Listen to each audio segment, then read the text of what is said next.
Hey, good morning to everybody. Happy Sunday. It's Daryl here. It's bright and freaking early, man. It's 3:30 a.m. here in Connecticut on the East Coast. Okay, let me talk about the first Trump rally in Waco, Texas yesterday, Saturday. My first impression, you could not tell this rally. If you took a rally from 2016, hell, he held them every month, every week that he was president.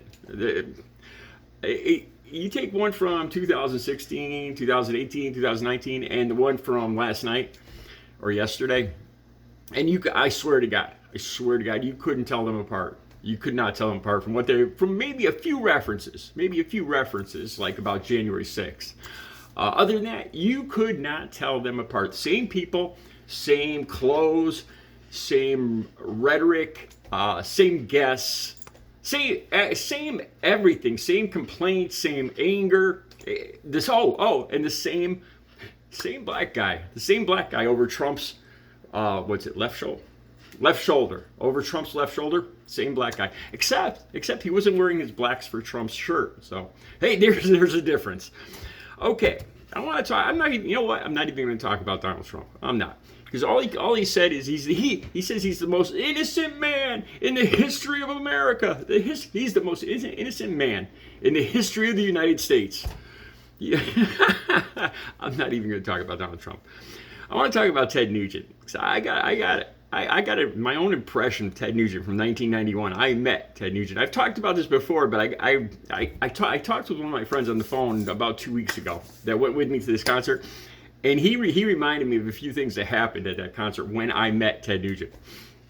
Okay, Ted Nugent is 74 years old, okay, and he opened up this rally. 74 years old, just a couple of years younger than Joe Biden, who they claim has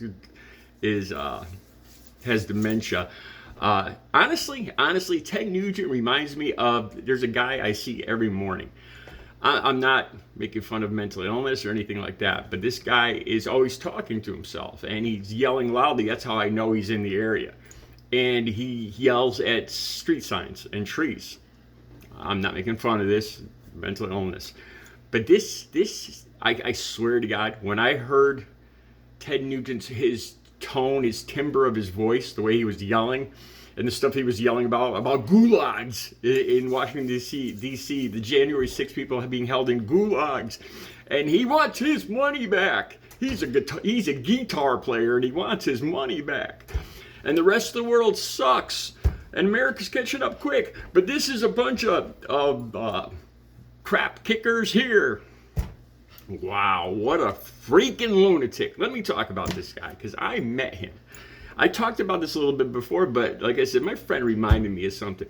Okay, so I met Ted Nugent. I had a all access backstage pass. Thames River Pavilion, 1991, September 1st. Damn Yankees, Bad Company. I believe the opening band was Steel Rodeo. I had an all access pass, and I couldn't get in there. My friend reminded me, this is how it all started. We were waiting to get in the backstage area. And the damn Yankees, Ted Nugent's guitar techs and everything were going in past us. And one of the guitar techs came over to me because he was carrying guitar cases. And he had the Ted Nugent, he had the damn Yankees pass and everything. And he says, what, you guys having a problem getting in? Because apparently Bad Company was taking a tour of the sub base. That's who we were there to meet, Bad Company. My friend had they had computers back in 1991. And my friend was there to bring Bad Company, one of the guys from Bad Company, a computer part. So this guitar tech, or roadie from the damn Yankees, one of Ted Nugent's guitar techs, he says, "You guys having a hard? You want me to help you get you in?" And then he says to me, "I'm wearing I have a leather jacket on, one of my prized possessions. I paid this back in the late '80s. I paid $400 for this, a Brooks leather, my pride and joy, a motorcycle leather." And he says to me, "I tell you what, you give me that jacket, and you can come in with me." So if I traded my jacket, my pride and joy, my leather jacket, to one of Nugent's guitar techs, he was gonna bring me in, no problem. He said, it was just me and my buddy at that point. Okay, when I met Nugent, when I first saw Nugent backstage, finally, he was yelling at the opening band. I think the opening band was Steel Rodeo. And they were in the back. They had already played. And they were running around with their kids were back there. Kids, their wives, their girlfriends or whatever. And there were kids running around with the headphones on and everything. And it freaked me out because it was just like, it was like a family picnic behind a car. This is the first time I had ever seen this. It's like, it was just a weird scene. Something you wouldn't picture behind a rock concert. And there was some alcohol. There was, tables with food, the food service, and there was bottles of alcohol, beer, and all that. And Nugent comes over, and I remember hearing Nugent's voice booming through the back of this backstage. And he's yelling, he's dressing down the Steel Rodeo, the band, because he didn't want, he said there'd be no alcohol backstage, and he meant it, and you can get out, and he's just dressing down this band, and they're just standing there with their mouths open. They're with their wives, their girlfriends, their kids, and Nugent is going off on them. That's my first impression of Ted Nugent, a dick, a total dick. I ran into him after this. We were both on a catwalk. I was going one way on a catwalk. He was coming the other way. He's a big guy. I think he was actually a little taller than me. I'm 6'4", and I could swear he was taller than me. Maybe it was just his hair. Seriously. And he's chewing gum. I still remember him chewing like a cow. And he's like, "How'd you like the show?" And I didn't know what to say. I was like this far from, we were right next to each other on the catwalk, and I didn't say a word. And I still, to this day, 32 years later, I remember the look on his face, like a look of disgust. Like, and then he just kind of brushed past me. Yeah, he was a dick. Excuse my language. Okay, that's I could tell you guys some more from that night, but let me get into it here. Okay, so he starts off yesterday, like I said, he starts off saying about how the rest of the world sucks. And like I said, it's just the same stereotypical attitude of all these people. These are all over 60. I'm not saying all people over 60 are bad people, the baby boomer generation, but it's the same exact people from the last 6-7 years, the same exact people. And he's saying how the whole world sucks and America's catching up quick, except for Texas. Here, Texas, you're a bunch of real crap kickers here in Texas. He kept saying this too. I'll have the links down below. You can watch. There's 2, maybe 3 clips down below.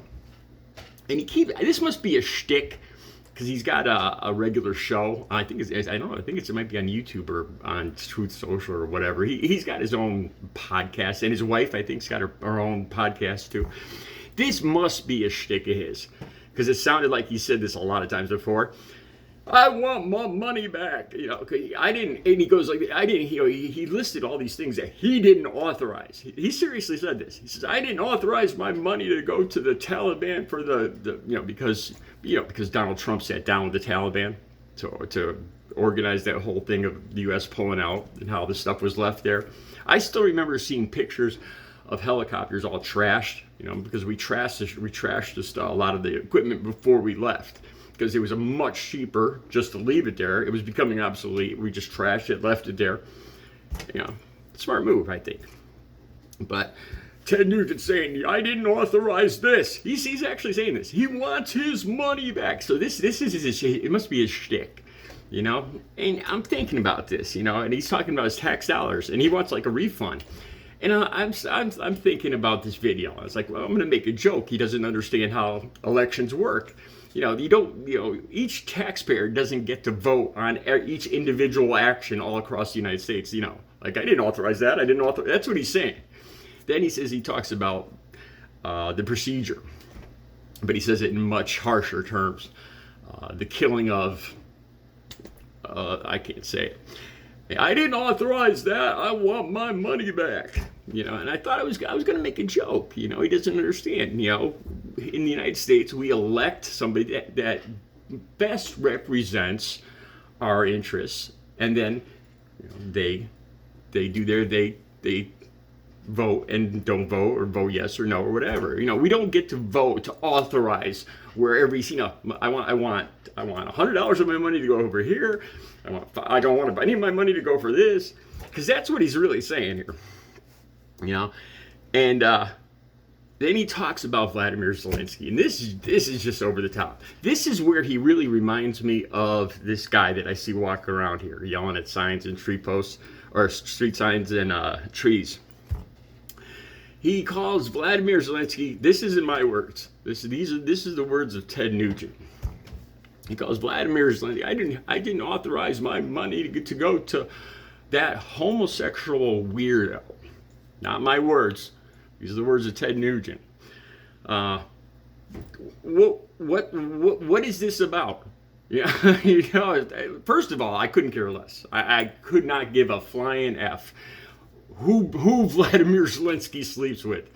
I think he comes across as a guy. I think he's got fantastic charisma. He's got incredible patriotism. I think he's the George Washington of the Ukraine, and I have great admiration for Vladimir Zelenskyy. But Ted Nugent's saying he doesn't want his money to go to this, you know. So unbelievable. So he's basically throwing around slurs. And he keeps saying this. Then he says this. He says, I'm a guitar player and I'm a free man. I want my freedom back. So, you know, at first I thought it was, you know, I joke around because he's 74, maybe he's losing his marbles, you know, a little bit. And then I started to think about it because he's kind of contradicting himself, and the way he keeps saying, you know, I didn't authorize this, I want my money back. I'm like, this is either a shtick that's worked for him before, that he thought he got a lot of laughs and praise for, because this Nugent is just a narcissist, just like Donald. The two could be twins. This is the last thing I want to say. So he's talking about his tax dollars, and he wants his money back. You know, his hard-earned tax dollars. Let me think. How did Ted Nugent, you know, how did he achieve those hard-earned tax dollars? By laying around, flirting around with teenage girls all through the 70s and 80s. The one thing I could say that is he didn't drink and he didn't use drugs. That's a fact. But laying around, diddling his guitar, and coming up with profound, earth-shattering lyrics like Cat Scratch Fever. You know, this guy, I drove a truck and carried bundles of hardwood flooring. That's how I blew out my back. I actually ruptured the discs in my back, broke them in half. I still can't feel half my leg. Carrying bundles of hardwood flooring and for years, delivering bundles of newspapers to Manhattan, which is no freaking picnic, let me tell you. That's how I earned my money. How did Ted Nugent, how did you earn your money? How did you earn that money? By laying around, flirting around with a bunch of teenage girls in your little leotards, swinging from ropes, diddling your guitar, coming up with these profound lyrics of Cat Scratch Fever. Give me a freaking break. You caught a lucky break. You suck as a guitar player, and you're losing your mind. Basically, I think maybe somebody should wheel you into a rest home, Ted Nugent.